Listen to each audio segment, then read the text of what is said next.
सभी से हमारा हाथ जोड़कर निवेदन है कि सावन का महीना शुरू हो रहा है और सावन के महीने में सभी के लिए बहुत बहुत बधाई। सावन के महीने की सब तरफ जय जयकार हो रही हैं और हम सावन के महीने में हर साल शिव पुराण का पाठ करते हैं। जो भी भोले बाबा के भक्त हैं वो शिव पुराण थोड़ी बहुत जरूर सुने। ये शिव पुराण है, इसको सुनने से, पढ़ने से सारे पापों से आदमी की मुक्ति हो जाती है, सारे ही पाप उसके धुल जाते हैं। ये शिव पुराण का महत्व है।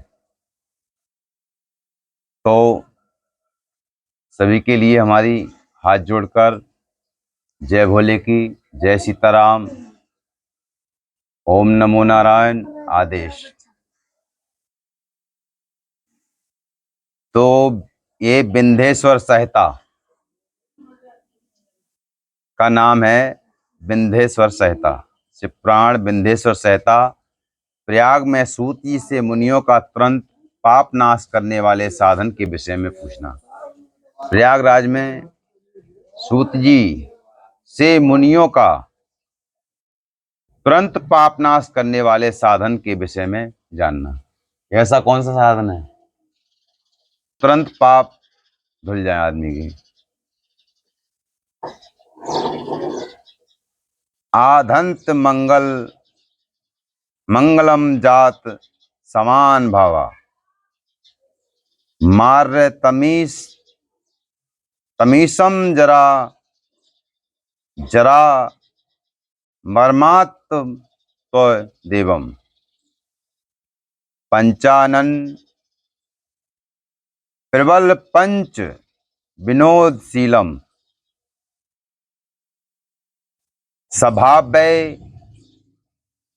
मनसी शंकरम विकेशम।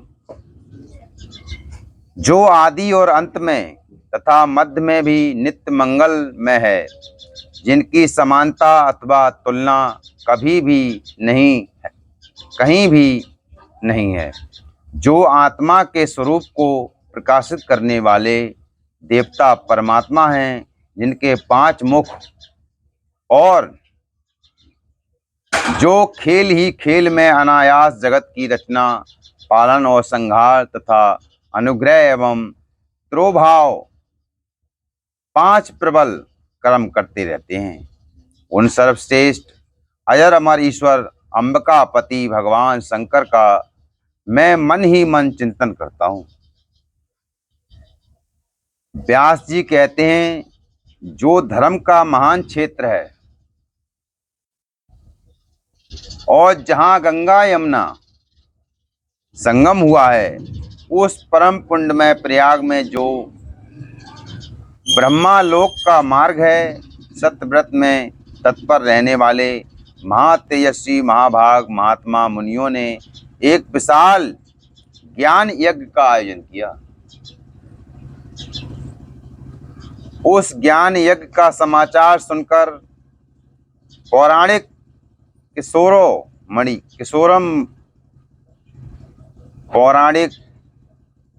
शिरोमणि व्यास शिष्य महामुनि सूत जी वहां मुनियों का दर्शन करने के लिए आए। सूत जी को आते देख वे सब मुनि उस समय हर्ष से खिल उठे और अत्यंत प्रसन्नचित से उन्होंने उनका विधिवत स्वागत सत्कार किया। तत्पश्चात उन प्रसन्न महात्माओं ने उनकी विधिवत स्तुति करके विनय पूर्वक हाथ जोड़कर उनसे इस प्रकार कहा। सर्वज्ञ विद्वान रोमहर्षण जी, आपका भाग्य बड़ा भारी है। इसी से आपने व्यास जी के मुख से अपनी प्रसन्नता के लिए संपूर्ण प्राण विद्या प्राप्त की, इसलिए आप आश्चर्य स्वरूप कथाओं के भंडार हैं। ठीक उसी तरह जैसे रत्नाकर समुद्र बड़े बड़े सारभूत रत्नों का आगार है। तीनों लोकों में भूत, वर्तमान और भविष्य तथा और भी जो वस्तु है वह आपसे अज्ञात नहीं है। आप हमारे सौभाग्य से इस यज्ञ का दर्शन करने के लिए यहाँ पधार गए हैं और इसी व्यास से हमारा कुछ कल्याण करने वाले हैं,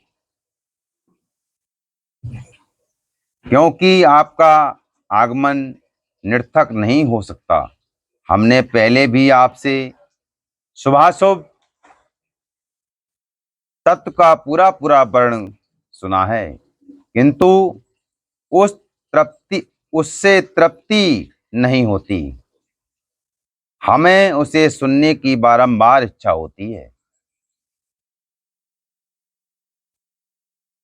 उत्तम बुद्धि वाले सूत जी, उस समय हमें एक ही बात सुननी है। यदि आपका अनुग्रह हो तो गोपनीय होने पर भी आप उस विषय का वर्णन करें।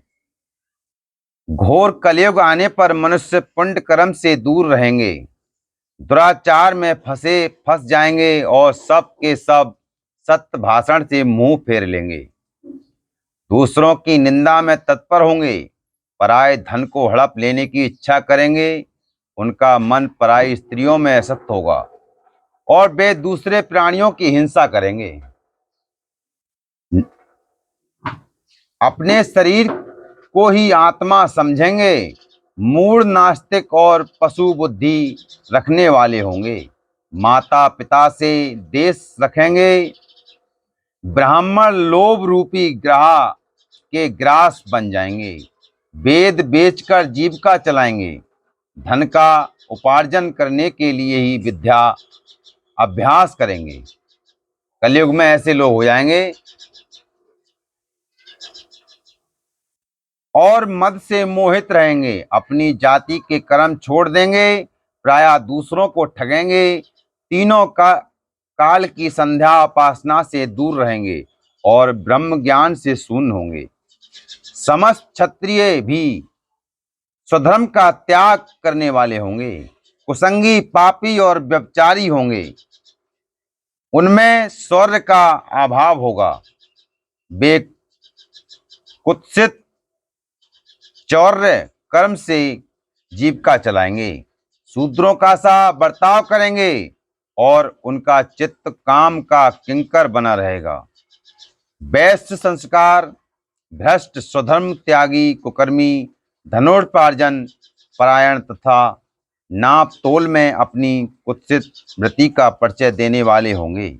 इसी तरह शूद्र ब्राह्मणों के आचार में तत्पर होंगे। उनकी आकृति उज्जवल होगी, अर्थात वे अपना कर्म धर्म छोड़कर उज्जवल वेशभूषा से विभूषित हो व्यर्थ घूमेंगे। वे स्वभावतः ही अपने धर्म का त्याग करने वाले होंगे। कलयुग में ऐसा समय आएगा। उनके विचार धर्म के प्रतिकूल होंगे। वे कुटिल और द्विज निंदक होंगे। यदि धनी हुए तो कुकर्म में लग जाएंगे। विद्वान हुए तो वाद विवाद करने वाले होंगे। अपने को कुलीन मानकर चारों वर्णों के साथ वैवाहिक संबंध स्थापित करेंगे। समस्त वर्णों को अपने संपर्क से भ्रष्ट करेंगे। कलयुग में ऐसा समय आ जाएगा, बताओ। वे लोग अपनी अधिकार सीमा से बाहर जाकर दिज्जोचित सत्कर्मों का अनुष्ठान करने वाले होंगे। दिल्ली बंबई चले गए। कलयुग की स्त्रियां प्रायः सदाचार से भ्रष्ट और पति का अपमान करने वाली होंगी। सास ससुर से द्रोह करेंगी, किसी से भय नहीं मानेंगी। मलिन भोजन करेंगी, कुत्सित हाव भाव से तत्पर होंगी। उनका शरीर शील स्वभाव बहुत बुरा होगा और वे अपने पति की सेवा से सदा ही विमुख रहेंगी। सूत जी, इस तरह जिनकी बुद्धि नष्ट हो गई है, जिन्होंने अपने कर्म का त्याग कर दिया है, ऐसे लोगों को इहलोक और परलोक में उत्तम गति प्राप्त कैसे होगी? लोग दो